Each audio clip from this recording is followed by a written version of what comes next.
देशाची कायदा सुव्यवस्था असेल, अतिरेक्यांचे प्रश्न असतील, हे सगळं वाऱ्यावर सोडून देशाचे गृहमंत्री उत्तर महाराष्ट्रामध्ये भारतीय जनता पक्षाच्या तयारीचा आढावा घ्यायला येतात, ही विचार करण्यासारखी गोष्ट आहे. मणिपूरला गेले नाहीत आढावा घ्यायला, काश्मीरच्या सीमेवर गेले नाहीत आढावा घ्यायला, लडाखमध्ये सैन्य घुसलाय चीनचं, त्याचा आढावा नाही. अरुणाचलला 60 किलोमीटर आतमध्ये सैन्य घुसलंय चीनचं, त्याचा आढावा नाही. अनेक राज्यामधल्या कायदा सुव्यवस्थेचे प्रश्न निर्माण झाले, त्याचा आढावा नाही. पण महाराष्ट्रामध्ये, उत्तर महाराष्ट्रातल्या विधानसभा मतदारसंघाचा आढावा घ्यायला देशाचे गृहमंत्री संरक्षण गृह खात्याचं विशेष विमान घेऊन येत आहेत. ही जरा गोष्ट मला गमतीची, मजेची वाटते. याचा अर्थ महाराष्ट्रामध्ये भारतीय जनता पक्षाचं खटियाखडी होते आणि म्हणून गृहमंत्र्यांना यावं लागतं. गृहमंत्री येणार म्हणजे काय करणार? आढावा बैठक हा फार्स आहे. येणार आणि इकडले जे कलेक्टर्स अधिकारी आहेत त्यांना दम देणार. निवडणुकीमध्ये आमच्या बाजूने राहा मतदानाची मोजणी करताना, याच्या पलीकडे हे आढावा नसतील. जेव्हा गृहमंत्री येतात तेव्हा निवडणूक प्रक्रियेतील प्रमुख अधिकाऱ्यांवर दबावाचं काम करण्यासाठी ते येतात. हा गेल्या 10 वर्षातला देशाचा अनुभव आहे. लोकसभेत सुद्धा त्यांनी काही मतदारसंघात अशा प्रकारचं राष्ट्रीय कार्य केलेलं आहे, म्हणून ते सत्तेवर आले. मला चिंता इतकीच वाटते, जेव्हा जेव्हा अमित शहा आणि मोदी इथे येतात तेव्हा तेव्हा महाराष्ट्रातला एखादा उद्योग बाहेर जातो.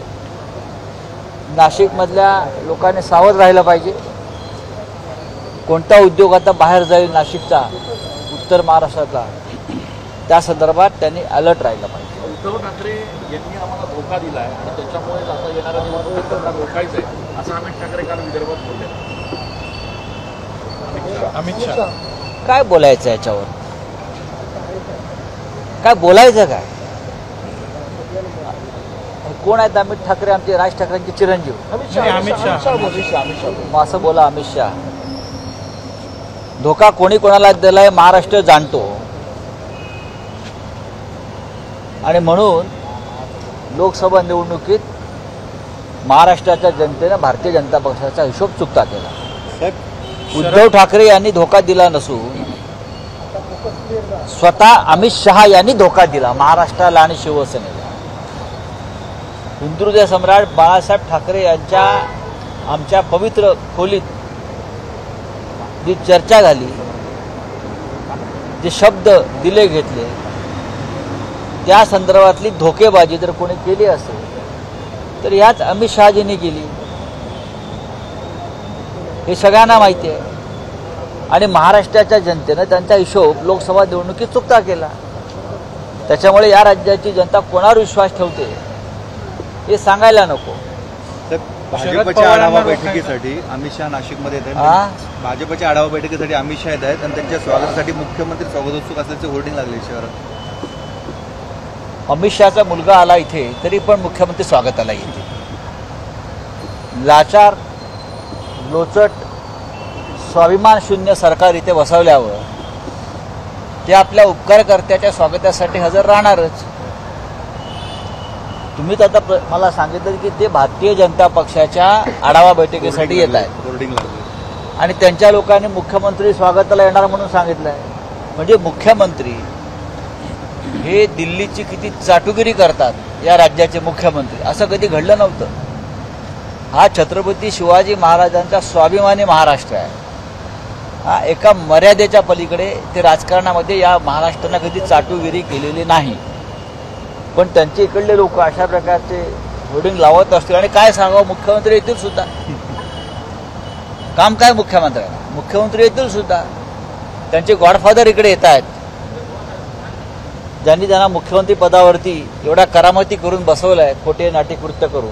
येऊ शकतात, ते काही करू शकतात. राऊत साहेब संभाजीनगरच्या बैठकीमध्ये भाजपच्या सगळ्याच नेत्यांनी असा सूर काढला की राष्ट्रवादी अजित पवार गट आणि शिंदेंना कमी जागा द्याव्या, जास्त जागा भाजपला द्याव्या, त्यामुळे महायुतीमध्ये तेढ निर्माण होताना महायुतीत काय तेढ निर्माण होईल वगैरे त्याच्याविषयी काय माझ्याकडे माहिती नाही. पण भारतीय जनता पक्षाचा जो इतिहास आहे, वापरा आणि फेका, त्याची आता सुरुवात झाली.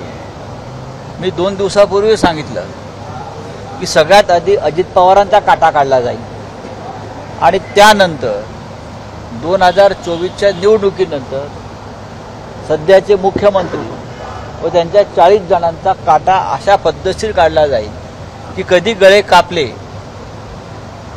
मग ते शिंद्यांच्याच दाढीने कापले जातील किंवा अजून कोणाच्या दाढीच्या केसानं कापले जातील.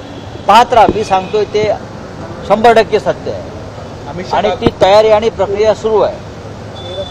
मुख्यमंत्र्यांनी अमित शहा यांच्या स्वागताला जरी बैठक मांडली 4 तास इथे, तरी पण त्यांचा गळा कापण्यापासून त्यांना कोणी वाचवू शकत नाही. अमित शहा साहेब आणि उद्या पंतप्रधान सुद्धा महाराष्ट्रामध्ये येत आहेत. महाराष्ट्राची निवडणूक त्यांच्या हातातून गेलेली आहे. हरियाणाची निवडणूक हातातून गेलेली आहे. जम्मू काश्मीरला त्यांचा पराभव होतो. महाराष्ट्र हे फार मोठं राज्य आहे, दिशादर्शक राज्य आहे. महाराष्ट्र ज्या दिवशी हरतील त्या दिवशी मोदींना प्रधानमंत्र्यांच्या खुर्चीवरून उतरण्याची प्रक्रिया सुरू झालेली असते. राऊत साहेब बावनकुळे यांच्या संस्थेला वित्त आणि महसूल विभागाचा विरोध डावलून भूखंड देण्यात आलेला आहे. शासकीय भूखंड कोराडीमध्ये त्यांच्या संस्थेला देण्यात आला. भूखंड घोटाळे ज्या पद्धतीनं सुरू आहे त्या राज्यामध्ये, म्हणजे एकेकाळी आमच्याकडे घोषणा होती सबभूमी गोपाल की, ईश्वराची, ही विनोबा भावे यांची ही घोषणा होती सबभूमी गोपाल की. पण भाजपच्या राज्यामध्ये सबभूमी देवा भाऊ की, आणि देवा भाऊ को जैसा लगता है ये भूमि बांट देंगे अपने अपने लोगों को. चलिए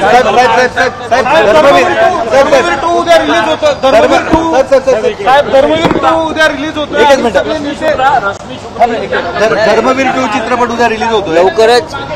लवकरच नमक हराम 2 पण रिलीज होतो. नमक हराम 2 हा ताबडतोब रिलीज होतोय. तुम्ही पहा, नमक हराम 2 मध्ये 40 चोरांच्या ज्या भूमिका आहेत त्या अत्यंत महत्वाच्या आहेत.